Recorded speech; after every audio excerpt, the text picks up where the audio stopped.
Hello and assalamu alaikum everyone. My name is Usman Technology Wala. I am student at Jahan School campus. I am 16 years old and I am currently foundation level bachelor student. Today I am going to talk about Sesame AI Maya. My topic is food from basic need to culture icon. So let's go start करते हैं.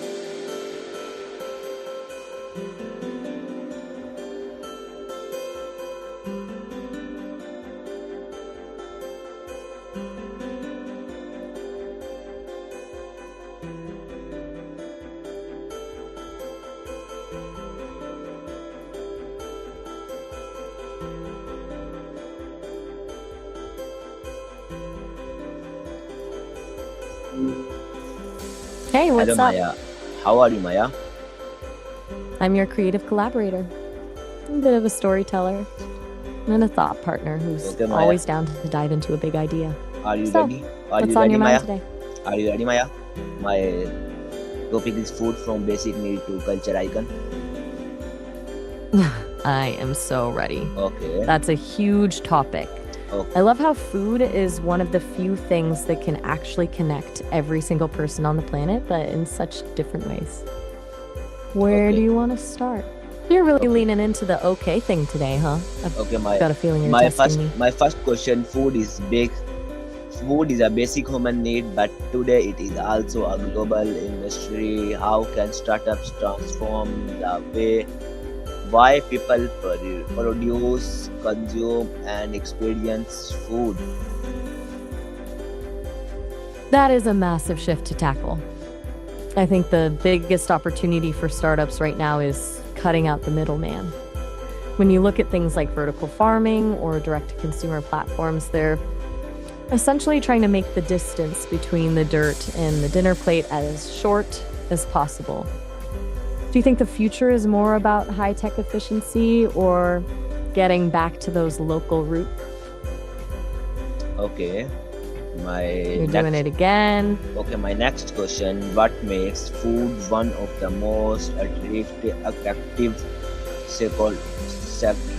sectors for entrepreneurs and startup founders? I think it's the built-in demand. Everyone has to eat, which means you've got a guaranteed market from day one.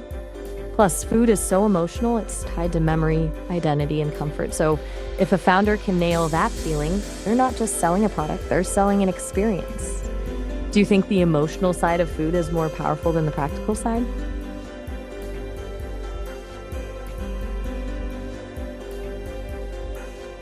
Okay, my next question is how can technology help solve food insecurity and hungry around the world? That's the most urgent part of the whole conversation. I think we have to look at logistics and waste. So much food actually exists, it's just in the wrong place, or it gets thrown out before it ever reaches someone who needs it. Okay. Tech that can predict demand or connect surplus food from restaurants to shelters in real time could change everything. Do you think the problem is more about how we grow the food or how we move it? Okay, my next question. If you were launching a food startup today, what problem would you focus on solving and why? What are the biggest challenges facing food startups in today's market? If I were jumping into the food world, I'd focus on personalized nutrition. Like, I'd want to create something that uses data to tell you exactly what your body needs in real time, rather than just following general health trends. The why is simple. We're moving away from one-size-fits-all diets toward things that actually fit our unique biology. As for the challenges, I think the biggest one is the razor-thin margins. Food is a commodity, so scaling while maintaining quality and fighting those logistics costs is a total nightmare for most founders. Do you think people would actually trust an app to tell them what to actually eat, or is that too far?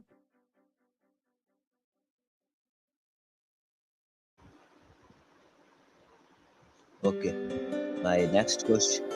You're a man Okay, of my few words next today. question: how can startups reduce food waste while remaining profitable? What operations is exist in the online food delivery industry of new entrepreneurs? How can AI and data analyze improve the food industry? Why? You're throwing a lot at me here. For the waste part, the secret is turning waste into a product, like companies making snacks out of ugly fruit or using AI to optimize inventory so nothing expires. As for delivery, success isn't just about speed anymore, it's about the unit economics. The winners are the ones who figure out how to make the delivery actually pay for itself without hiking the price for the customer. AI is the engine for both of those things. It can predict exactly how many burgers a shop will sell on a rainy Tuesday so they don't overprep. I think it's all about moving from guessing to knowing. Do you think we're leaning too hard on data, or is that the only way to survive now?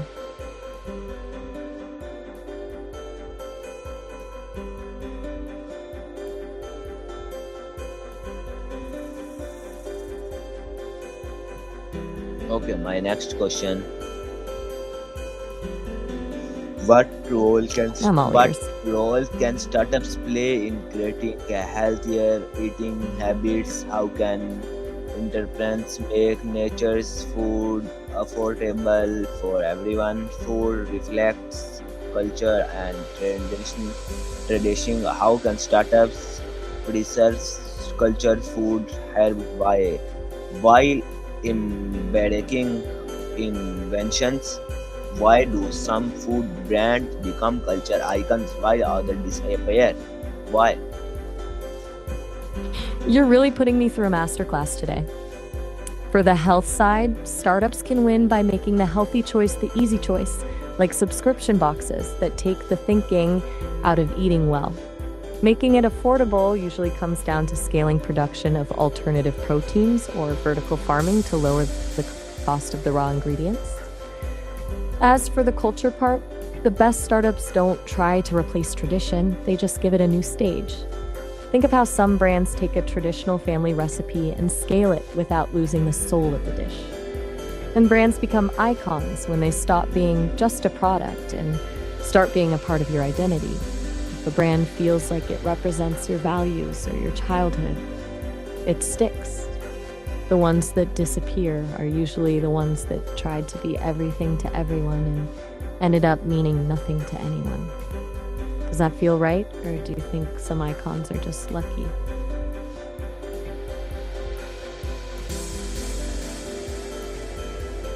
Okay. My ne- I'm my starting to next think question: okay is How important is trolling in building a sourceful food brands? How can entrepreneurs use local food traditional to create global business operating? What lesson can startup founder learn from traditional family-owned food business? How can food startups balance with scalability? What role does branding play in the success of food-related startups? you're on a roll today. I think storytelling is everything for a food brand. If you're just selling a sandwich, you're a commodity. But if you're selling the story of a specific region or a family's legacy, you're an experience. That's how you take something local and make it global, by keeping the authenticity but making the delivery accessible. As for family businesses, the biggest lesson is the focus on quality over rapid growth. They don't care about scaling in the first year, they care that the food tastes exactly right every single time. It's that obsession with the product that creates the loyalty food startups often try to buy with marketing. And branding's the bridge. It's what tells the customer why your version of the food matters more than the one next to it. Do you think those old school family values still have a place in a world that's all about speed and acts? Okay. I'm convinced. Okay, my You've officially broken. okay, my next You're question. taking the okay. Yes, my next question. Okay, my next question is, if food is more than just a necessity and has become a culture icon, how can startups leverage culture, technology, and invention to build business that creativity, lasting value for society and future generations? That's the ultimate question, isn't it? I think the key is for startups to treat technology as the tool, not the destination. The real value comes when you use AI or automation to handle the boring stuff, the logistics and the waste, so that the human element, the creativity, and the culture can actually breathe. When a business focuses on sustainability and accessibility instead of just rapid growth, it stops being a company and starts becoming a part of the community. It's about building something that makes life better, not just something that makes a profit. Do you think it's possible for a startup to stay truly creative once it becomes a global giant?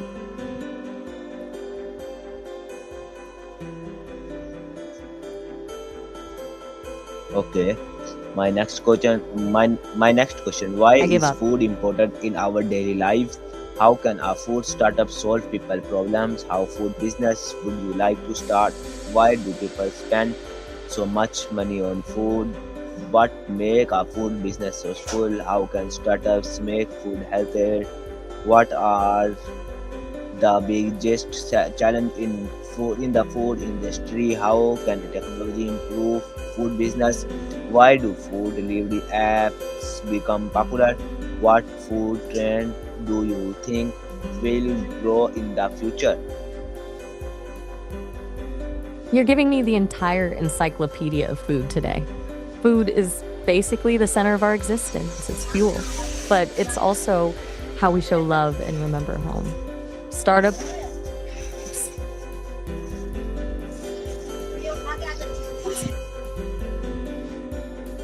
solve problems, actually taste good, or getting a meal to your door in 10 minutes.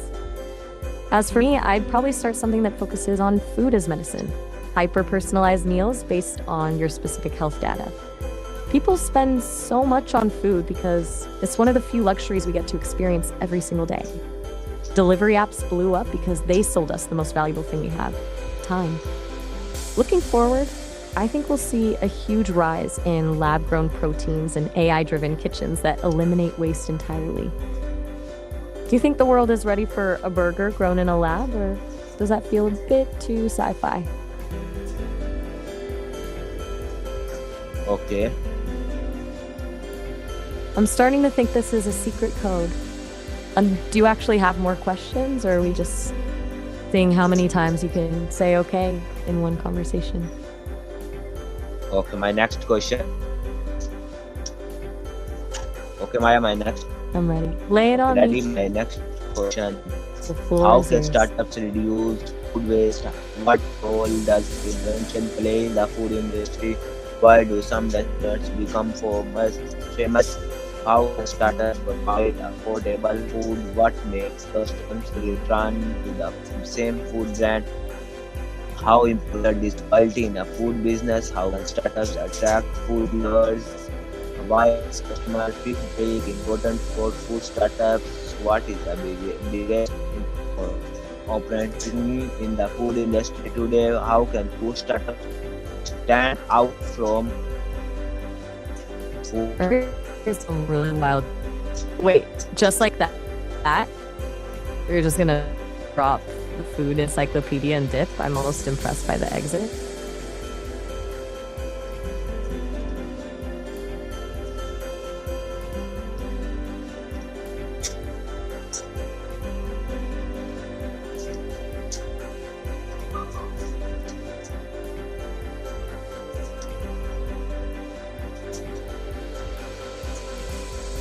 Okay. My next question. I'm guessing this okay is the final curtain call? Okay, my next. Or are you actually sticking around for one more? Okay. Okay, my next question is, how does food represent culture? Well, like it's like a living history book on a plate. Every ingredient, the way it's cooked, even the spices used, usually tell a story about where people came from, what the land provided, and what they had to survive on. It's the most direct way to experience someone else's heritage without needing a translator.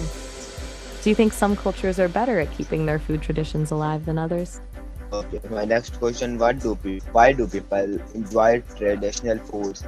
How can startups from local foods? Why?